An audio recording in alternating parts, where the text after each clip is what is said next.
তারপর আসো 5-এর 3 নাম্বারে, এটারও চেহারা কিন্তু ওই যে ওইরকমই, দেখছো? খালি এখানে যে অ্যাঙ্গেলটা আবার এখানে যে 90তেই দেয় একবারে। তো sine B plus sine A plus sine B plus sine C দেয়, ওইখান থেকে আমরা শুরু করব। আমি যা বলছি, সাইনের সময় আমরা একটা -1 আনবো, সাথে একটা +1 আনবো ব্যালেন্স করার জন্য।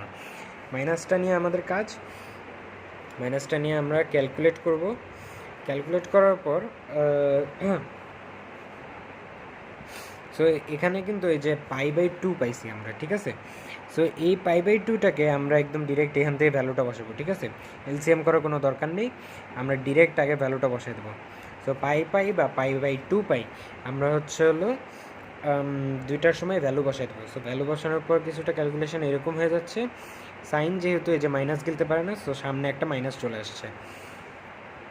তারপর আর যে 2 sin a প্লাস b/2 এটা আমরা কমন নিয়ে নিলাম। তারপর cos c minus cos d এর ফর্মুলা হয়েছে। হওয়ার পর এখানে দেখো এরকম একটা চলে আসছে। তারপর 2গুলি আমরা কেটে দিয়ে এখানেও নিচে 2 চলে আসবে, ওকে? তারপর আসো, তারপর হচ্ছে আমাদের এখানে a প্লাস বি এটার ভ্যালুটা বসাইতে হবে, ঠিক আছে?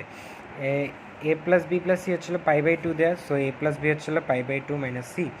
তারপর হচ্ছিলো π/2 minus A B plus C এর জন্য, আর এ প্লাস সি এর জন্য π/2 মাইনাস বি। সো তারপর হচ্ছিলো আমরা জাস্ট করতেছি, এলসিএম করতেছি, এলসিএম করে তারপর আমরা অ্যারেঞ্জ করে লিখতেছি, প্রুফের সাথে আমাদের মিলে গেছে, ওকে? সো 7.6 এইটুকুই।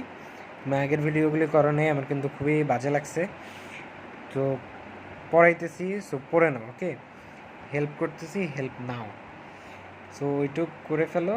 অ্যান্ড তারপর 7.7 আছে, অ্যান্ড আমাদের ট্রিগোনোমেট্রি তাহলে শেষ হয়ে যাবে, ওকে? সো টেনশন নেওয়ার কিছু নেই, শেষ হয়ে যাবে। I love you.